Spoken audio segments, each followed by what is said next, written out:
Hola a todos mis hermanos, sean bienvenidos hasta nuestra clase. Hoy vamos a continuar con nuestro estudio y vamos a comenzar con las profecías de tiempo.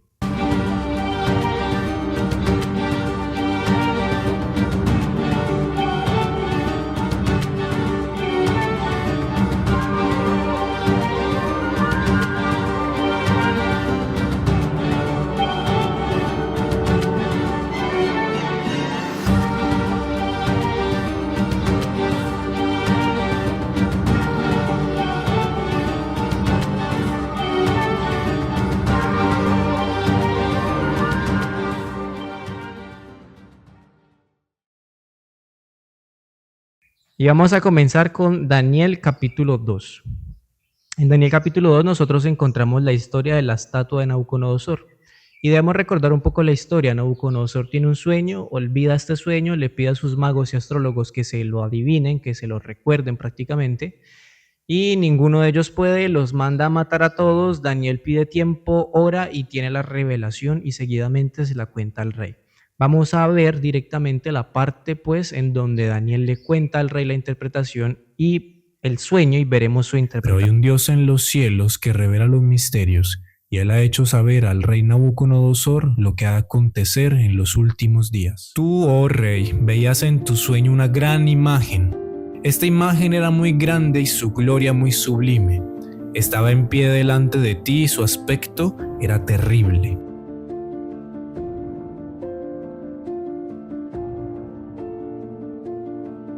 La cabeza de esta imagen era de oro fino.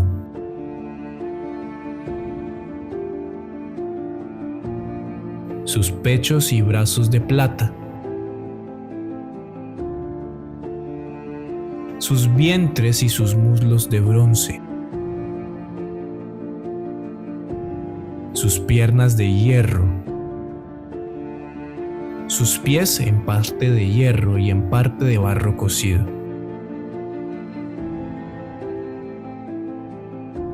Estabas mirando hasta que una piedra se desprendió sin que la cortara mano alguna,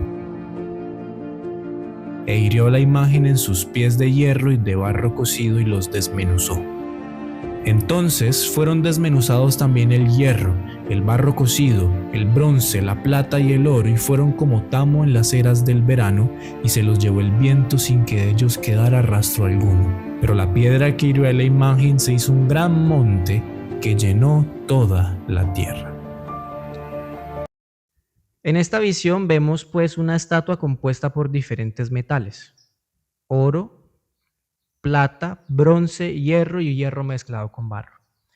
Y Daniel le dice al rey: vea rey, prácticamente cada metal es un reino diferente. Y el primer reino es usted, Babilonia. Daniel capítulo 2, versículo 37 al 38 lo dice: tú, oh rey, eres rey de reyes, porque el Dios del cielo te ha dado reino, poder, fuerza y majestad, y donde quiera que habitan hijos de hombres, bestias del campo y aves del cielo, Él los ha entregado en tu mano y te ha dado el dominio sobre todo. Tú eres aquella cabeza de oro. Así que el primer reino es Babilonia, la Babilonia de Nabucodonosor, que reinará desde el 605 a.C. al 539 a.C. ¿Qué ocurrieron en esas fechas? Muy rápidamente, en el 605 a.C., Nabucodonosor asciende al poder y tiene la victoria de Carquemish. La batalla de Carquemish fue una batalla que libró contra Faraón. Y luego en el 539 es el año en el que Ciro, rey de Medo-Persia, conquista la ciudad de Babilonia. De hecho, el texto sigue diciendo, Daniel capítulo 2, versículo 39 dice: y después de ti se levantará otro reino inferior al tuyo. Este reino históricamente es Medo-Persia. ¿Qué debemos hacer? Es muy sencillo, simplemente ir a la historia y mirar qué reino conquistó a Babilonia. Y de hecho no es necesario ni siquiera mirar la historia. El mismo libro de Daniel nos dice en el capítulo 5, versículo del 25 en adelante, capítulo 5 en realidad nos cuenta la historia de Belsasar. Acuérdense del nieto de Nabucodonosor que durante su festejo trata de burlarse de Jehová, aparece la mano en la pared que escribe Mené, Mené, Tekel, Uparsin. Y como dice el mismo Daniel, en el versículo 26 dice: contó Dios tu reino y le ha puesto fin, pesado ha sido en balanza y fuiste hallado falto, y tu reino ha sido roto y dado a los medos y a los persas. El mismo libro de Daniel pues nos dice que el reino que sigue a Babilonia es Medo-Persia. ¿En qué fecha? Del 539 al 331. 539, recordemos, fecha en la que Ciro conquista Babilonia. 331 antes de Cristo, fecha en la que el siguiente reino emerge. Y este reino es el reino de Grecia. Para ser más precisos, es el Imperio Helénico. Y recordemos un poco la historia. Llega Alejandro Magno, pelea contra Darío III y conquista todo el territorio de Medo-Persia. 331, batalla de Gaugamela. Daniel nos dice, y luego un tercer reino de bronce, el cual dominará sobre toda la tierra. Este reino es el Imperio Helénico, imperio que se va a dividir en varias partes, pero esta historia la analizaremos con más detalle en Daniel capítulo 7. Y que reinará hasta el 168 a.C. ¿Qué ocurre en el 168? Dice Daniel 2:40, y el cuarto reino será fuerte como hierro, y como el hierro desmenuza y rompe todas las cosas, desmenuzará y quebrantará todo. Estamos hablando de que en el 168 a.C. el imperio, bueno, en esta época era más la República de Roma, conquista el territorio de Macedonia, que era la patria de Alejandro Magno, y pone fin así o comienza la decadencia del imperio helénico, a favor del imperio romano, de hecho. Y de este reino se recalcan algunos aspectos que deseo que les quede, que lo recuerden, y de aquí en adelante van a estar presentes. Primero, el hierro. Este reino es comparado con el hierro. Roma es hierro en la Biblia. Ahora bien, va a ser un reino fuerte, poderoso, que iba a quebrantar y desmenuzar todas las cosas. Estas características de quebrantar y de desmenuzar y de romper todas las cosas y de destruir las obras, esta descripción debemos recordarla porque va a volver a aparecer en Daniel capítulo 7 y de hecho va a ser uno de los puntos bases para entender que Daniel 7 y Daniel 2 son la misma profecía. Pero seguidamente ocurre algo. Este hierro que sigue conservándose se mezcla con el barro y se divide. Y lo que viste de los pies y los dedos en parte de barro cocido y de alfarero y en parte de hierro será un reino dividido. Así que la profecía nos dice, vean, el metal no va a cambiar, el metal base, el reino político base va a seguir siendo siempre Roma. El problema va a ser que esa Roma se va a dividir y junto a eso va a entrar algo que no es un metal.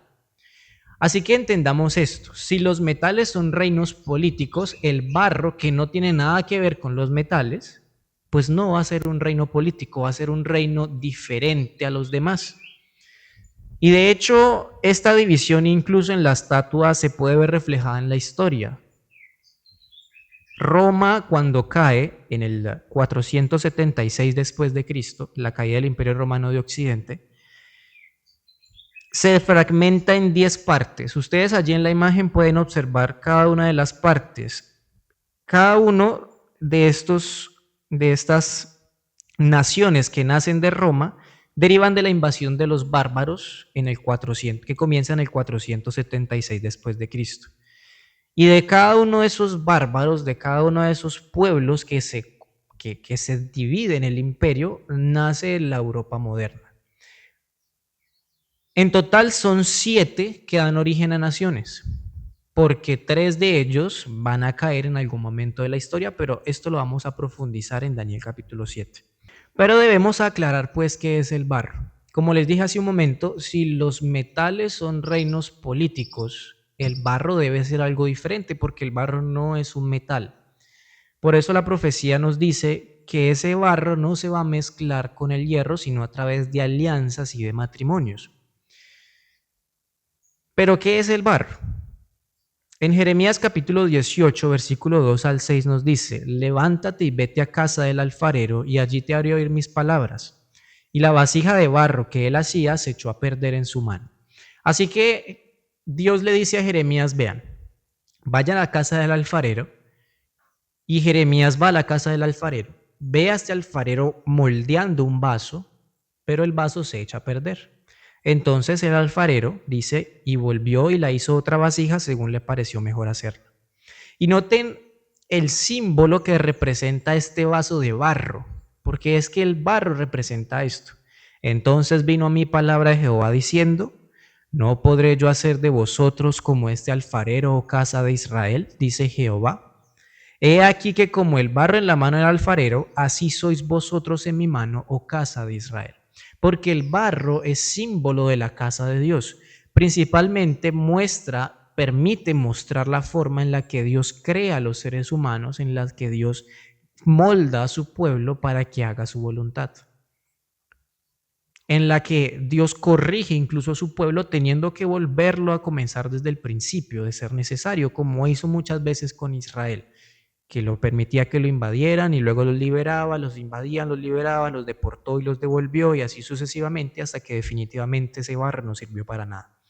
Pero el barro representa eso, porque es que el barro está ligado directamente a la naturaleza espiritual del ser humano. Recuerden, incluso en la misma creación, Dios creó al hombre del barro de la tierra. Y el barro siempre va a estar ligado a eso, a la relación entre el Dios y el hombre.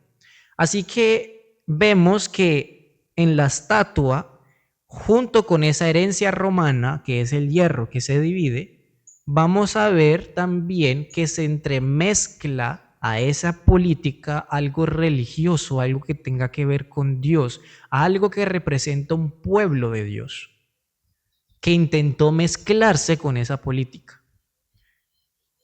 Y es muy interesante notar que a partir del 476, cuando deja de existir un emperador en Roma, se nos cuenta en la historia que el reino que sucede a Roma, por así decirlo, junto con estos 10 reinos bárbaros, es el papado.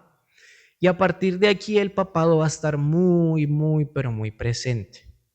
Debemos recordar y deben recordar, y si no han visto el video, devuélvanse a ver el video de la apostasía de Pérgamo, porque todo comienza allí. Y a partir de aquí todos los temas que vamos a tocar van a tener su inicio en Pérgamo. Nos dice la cita: desde el 476 dejó de haber emperador en Occidente y el papado, como ya procede llamar al episcopado de Roma, heredó mucha parte de la autoridad del emperador en Occidente, añadiendo esto al gran poder espiritual que empezaba a ejercer sobre toda la iglesia oeste. Y esto tiene su lógica. Pensemos en lo siguiente. Supongamos que el día de mañana llegan unos invasores y pone fin a la autoridad y al gobierno de Colombia o del país en el que vivamos. ¿A qué nos vamos a aferrar más? A la autoridad que queda, digamos, a los residuos de autoridad, digamos, el poder de la alcaldía o lo que quede del residuo, o a los invasores. Evidentemente vamos a ir por el residuo de lo que ya conocemos, lo que nos transmite confianza. Pues en la época del Imperio Romano ocurrió el mismo fenómeno. Estaba el emperador y estaba el papa. Porque como vimos en la época de Pérgamo, el cristianismo se entremezcló a través del poder de Constantino junto con la política romana. Así que a partir de ahí en la historia, esta historia no la vimos completa, no obstante, a partir de allí los emperadores que siguen, a excepción de uno, se aliaron cada vez más con el cristianismo, dieron cada vez más poder al papado, al cristianismo, y por ende, cuando llegan los invasores en el 476 después de Cristo y ponen fin al emperador, pues ¿qué ocurre? ¿Qué autoridad queda? Queda la autoridad eclesiástica, queda el cristianismo, queda la autoridad del papa. Y las personas que evidentemente quedaron viviendo en sus casas, pues no se iban a aferrar a los invasores, que nada tenían que ver. De hecho, incluso por mucho tiempo hubo un gran conflicto entre los pueblos latinos y los pueblos invasores. Pero los pueblos latinos autóctonos siempre se basaron y confiaron entonces y depositaron su confianza en la autoridad papal. Fue un proceso pues natural el nacimiento de esta autoridad. Pero como podemos ver, deriva directamente de la caída del Imperio Romano. Ahora bien, ¿por qué razón no se debe mezclar la política con la religión? Lo vamos a ver con más énfasis en Daniel capítulo 7. Ahorita les podría contar el texto de Mateo capítulo 22 del 15 al 21, si desean lo pueden leer, pero pues no es el momento adecuado para tocar este aspecto. Así que lo que nos debe quedar de esta profecía y lo que nos muestra la profecía es esto. una sucesión de reinos, 5 reinos en total: Babilonia, Medo-Persia, Grecia, Roma, Roma dividida junto con el papado. Y seguidamente, ¿qué ocurre? Llega la piedra, golpea los pies, golpea, o sea, es decir, llega el reino de Cristo que representa esta piedra, llega y golpea y destruye la historia de la humanidad, la historia de esta estatua a partir de los pies, y se establece el reino de Cristo. Pero noten pues cómo ya desde Daniel capítulo 2 nos está haciendo énfasis en algo. Y es que a partir del Imperio Romano y de su caída, la historia cambia. La historia se mezcla y se comienza a crear algo, un fenómeno nuevo, un fenómeno que hasta ese momento no se había visto en esa magnitud. Y es un imperio, un poder que mezcla religión con política. ¿Por qué les digo esto? Porque lo vamos a ver reflejado en la clase que sigue, en Daniel capítulo 7, que les invito, no se la pierdan. Daniel capítulo 7 es tan larga que la vamos a tener que dividir en diferentes partes porque hay mucha historia por analizar, mucha evidencia por ver, que nos permitiría identificar de forma clara y definida quién es el anticristo y por qué el papado es el anticristo. Así que sin más nada que decir, mis hermanos, los espero en la siguiente clase.